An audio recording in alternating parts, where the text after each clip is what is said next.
सबरी एक आदिवासी लड़की थी। दिखने में बहुत ही साधारण और दिल से कोमल थी। इनके पिता ने इनका विवाह तय किया, लेकिन आदिवासी की एक प्रथा थी, विवाह में बकरे की बलि देते थे। बेटा, मैं विवाह के लिए बकरियां लेने जा रहा हूँ। विवाह में उनकी जरूरत है, बलि देने के लिए। पिताजी, बकरियों की बलि देना जरूरी है क्या? उन निर्दोष जीवों की जान क्यों लें हम? ये हमारी प्रथा है। हमें किसी भी शुभ काम से पहले बकरियों की बलि देनी पड़ती है। पिताजी वहां से चले जाते हैं और सबरी ये सब सुनकर निराश हो जाती है। उसके मन में बस यही चल रहा था कि वह कैसे उन निर्दोष जानवरों को बचा पाए। तभी उसके मन में एक बात आई कि वह घर छोड़कर चली जाए, जिससे कई जानवरों की जान बच जाएगी। क्यों ना मैं ये घर छोड़कर चली जाऊं, इससे कई जानवरों की जान बच जाएगी। पर मैं अगर ऐसा करूंगी तो कभी घर लौट कर नहीं आ पाऊंगी। फिर भी सबरी ने उन जानवरों की सोची और वह जंगल की ओर चली जाती है। सबरी भटकती हुई मतंग ऋषि के आश्रम पहुंची और उसने शिक्षा प्राप्त करने की इच्छा व्यक्त की। मतंग ऋषि ने पूरी खुशी के साथ सबरी को शिक्षा देने के लिए हाँ कह दिया। सबरी गुरु मतंग से शिक्षा प्राप्त करने लगी। बहुत समय बीत जाता है। मतंग ऋषि सबरी की गुरु भक्ति से बहुत प्रसन्न हुई। मतंग ऋषि का शरीर अब दुर्बल हो चुका था, इसलिए एक दिन उन्होंने सबरी को अपने पास बुलाया और कहा, पुत्री, मेरा शरीर दुर्बल हो चुका है, इसलिए मैं अपना शरीर यहीं छोड़ना चाहता हूँ। लेकिन उससे पहले मैं तुम्हें आशीर्वाद देना चाहता हूँ। बोलो पुत्री, तुम्हें क्या चाहिए? आंखों में आंसू लेकर सबरी मतंग ऋषि से कहती है, गुरुजी, आप ही मेरे पिता हैं। मैं आपके कारण ही तो अभी तक जीवित हूँ। आप हमें अपने साथ ले चले। नहीं पुत्री, मेरी बात, तुम्हें इस आश्रम का ध्यान रखना है। तुम जैसे गुरु परायण शिष्या को उसके कर्मों का उचित फल मिलेगा। एक दिन भगवान राम अपनी पत्नी सीता की खोज में तुमसे मिलने आएंगे। तुम उन्हें महाबली सुग्रीव तक पहुंचाने का मार्ग बताकर कहना कि वह सुग्रीव से मित्रता करके रावण पर अवश्य विजय पाएंगे और सीता सहित आनंद पूर्वक अयोध्या जाएंगे। उस दिन से सबरी रोज आश्रम में साफ सफाई करने लगी और फूलों से सजाने लगी। मेरे राम जाने किस दिन आ जाएं। वह रोज आश्रम के बाहर बैठकर रास्ता देखती थी। मेरे राम, मेरे राम। नहीं नहीं महात्मा, कृपा करके इन फूलों को ना रोंदिए। ये मैंने अपने राम के लिए बिछाए हैं। अरे पगली, तू प्रतिदिन इस प्रकार माल में फूल बिछाती है जैसे श्री राम आज और अभी आने वाले हैं। ऐसा करते करते तुझे कितने वर्ष बीत गए। तेरे राम आए भी? अब तक नहीं आए, परंतु आएंगे। वो अवश्य आएंगे।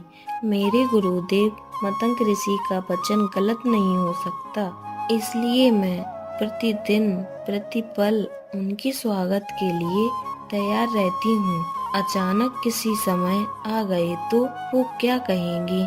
इस भेड़नी को स्वागत करना भी नहीं आता। अतः आप दया करके मेरे इन फूलों से हटकर चलें तो आपकी मुझ पर बड़ी कृपा होगी। इसे मत सताओ। चलो आओ, हम किसी और मार्ग से चलते हैं। मुझे तो कभी कभी ऐसा लगता है जैसे कि ये पागल हो गई है। हो सकता है, परंतु ये भी मत भूलो कि भक्ति और पागलपन में अधिक अंतर नहीं होता। सांसारिक दृष्टि से देखा जाए तो भक्त पागल ही जैसा दिखाई देता है। सबरी महातपस्विनी है और उसे सिद्धि प्राप्त है, परंतु उसमें सिद्धि का अहंकार नहीं है। यही एक सच्चे भक्त की निशानी है। राम, मेरे राम। ठहरो, आप फिर आ गए मेरे फूल रोंदने। कौन है आप? हम माता सबरी के पास जाना चाहते हैं। आप हमें इनकी कुटिया तक पहुंचा देंगी? माता सबरी के पास? लेकिन आप हैं कौन? मैं राम और ये मेरा छोटा भाई लक्ष्मण है। यह सुनकर माता सबरी रोने लगती हैं। राम, लक्ष्मण, आप आ गए प्रभु। सबरी की कुटिया में मैं आपको पहचान नहीं पाई प्रभु। मुझे क्षमा कर दो प्रभु, मुझे क्षमा कर दो।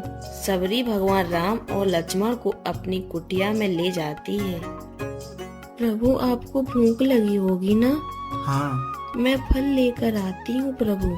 सबरी फल लेकर आती हैं। मैं बरसों से आपके लिए मीठे मीठे बेल लेकर आती हूँ। खाइए प्रभु, खाइए, बहुत मीठे हैं, मैंने चक चक कर रखे हैं। भगवान राम सबरी के झूठे बेर खाते हैं। अच्छे हैं ना? वाह, इनकी प्रशंसा के लिए शब्द नहीं है मेरे पास। इतने बरसों बाद ऐसा लग रहा है कि माता कौशल्या अपने हाथों से खिला रही हो। लक्ष्मण, ऐसे मीठे फल तो भगवान को बैकुंठ लोक में भी नहीं मिल सकते। ये सब मेरे परम गुरु महामुनि मतंग ऋषि की शक्ति का प्रभाव है। उनके तपोबल के प्रभाव से इस मतंग वन में फूल कभी नहीं मुरझाते, फल सदैव ताजे रहते हैं। इस आश्रम के चारों ओर समस्त प्राणी अपनी हिंसा छोड़ देते हैं। परम गुरु जहाँ बैठते थे उनके चरणों में वन के सिंह और आश्रम की गाय बकरियां एक साथ पानी पीती थीं। उनको परलोक सिधारे परसों हो गए, परंतु जिस वेदी पर बैठकर यज्ञ करते थे उनमें अभी तक एक तेज है। कितना पवित्र होगा वो स्थान, और कितनी भाग्यशाली हैं आप जो ऐसे परम गुरु की सेवा करने का पुण्य प्राप्त हुआ। उसी सेवा का पुण्य फल है जो आपके दर्शन हुए। जब आपके चित्रकूट पहुंचने का समाचार मिला, उन्हीं दिनों गुरुदेव आश्रम के समस्त मुनियों को लेकर दिव्य विमानों में बैठकर अपने धाम को चले गए। मुझ में भक्ति भाव की प्रधानता देखकर उन्होंने विशेष कृपा के कारण मुझे इसी कुटिया में रहने का आदेश देकर कहा कि एक दिन श्री राम लक्ष्मण के साथ इस आश्रम में आकर तुम्हारे अतिथि बनेंगे। उनके दर्शन मात्र से तुम अपनी भक्ति का चरम फल प्राप्त करोगी। इसके पश्चात तुम हमारे पास आ जाना। उन्हें हमारे आने का ज्ञान था? हाँ प्रभु, उन्होंने कहा था कि श्री राम यहाँ अपनी भार्या की खोज में आएंगे। तुम उन्हें महाबली सुग्रीव तक पहुँचाने का मार्ग बताकर कहना कि वह सुग्रीव से मित्रता करके रावण पर अवश्य विजय पाएंगे और सीता सहित आनंद पूर्वक अयोध्या जाएंगे। ये भाव निश्चित है प्रभु। आपने ये समाचार सुनाकर जैसे अपने परम गुरु का आशीर्वाद मुझ तक पहुंचा दिया है। अब कृपा करके ये बताइए कि हम महाबली सुग्रीव तक कैसे पहुँचे? आप अनजान की भांति पूछते हो प्रभु, तो बताती हूँ। यहाँ से आगे जाने पर आपको पंपासुर नाम का एक सुंदर सरोवर मिलेगा। उसके दक्षिण तट की ओर निस्मुख और मलियाद नाम के दो पर्वत शिखर दिखाई देंगे। सुग्रीव अपने 4 मंत्रियों सहित वहीं रहते हैं, जिनमें हनुमान नाम का आपका एक चिर परिचित भक्त भी है प्रभु। उनके संयोग से सुग्रीव से भेंट होने पर आपके द्वारा सुग्रीव का एक अभिष्ट कार्य भी पूर्ण होगा। आपके इस आश्वासन को मैं आपका आशीर्वाद मानता हूँ माता।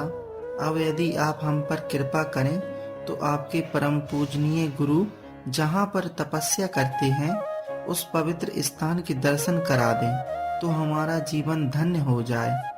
अवश्य आप वो स्थान देखेंगे प्रभु।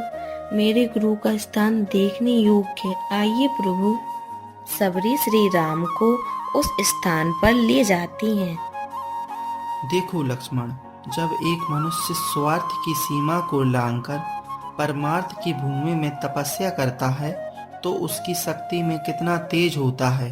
इन ऋषि ने अहिंसा के प्रदेश में जो अहिंसा और धर्म की ज्योति जलाई थी उसका प्रकाश इतने वर्षों में भी क्षीण नहीं हुआ। महामुनि, आप जहाँ भी हो हमें आशीर्वाद दीजिए कि हम कर्तव्य और परमार्थ के पथ पर दृढ़ विश्वास के साथ आगे बढ़ें। माता, ऐसा लगता है जैसे आपने अपने गुरु के हमें साक्षात दर्शन करा दिए हैं। आपका धन्यवाद शब्दों में नहीं हो सकता। अब हमें जाने की आज्ञा दीजिए। आज्ञा तो उससे पहले आपको मुझे देनी होगी राघवेंद्र, और उससे भी पहले अपनी भक्ति और उसका ज्ञान मुझे देना होगा।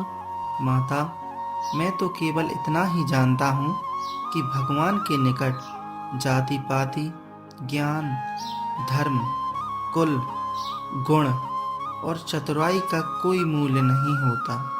वो तो केवल भक्ति के नाते को ही सच्चा नाता मानते हैं। फिर आप तो स्वयं परम सिद्ध और भक्ति की पराकाष्ठा हैं। मैं आपको क्या ज्ञान दे सकता हूँ? नहीं प्रभु, मेरे गुरुजी का यही आदेश था कि मैं आपके श्री चरणों की सेवा से भक्ति का ज्ञान पाऊं। हे राम, मुझे नीच कुल में उत्पन्न ये शरीर छोड़ने की आज्ञा देने से पहले मुझे भक्ति का ज्ञान प्रदान करो प्रभु। माता, मैंने जो गुरुजनों से नवदा भक्ति की महिमा सुनी है, वही अपने हृदय से कहता हूँ। आप भी हृदय से ही धारण कीजिए। श्री राम सबरी को भक्ति का ज्ञान सुनाते हैं। अब मुझे अपने गुरुदेव के पास जाने की आज्ञा दीजिए प्रभु। माता सबरी अपना शरीर छोड़कर एक रोशनी के साथ स्वर्ग की ओर चली जाती हैं। माता, आपका मार्ग भक्ति की ज्योति से प्रकाशमान हो। इसके बाद भगवान श्री राम और लक्ष्मण सुग्रीव के पास चले जाते हैं।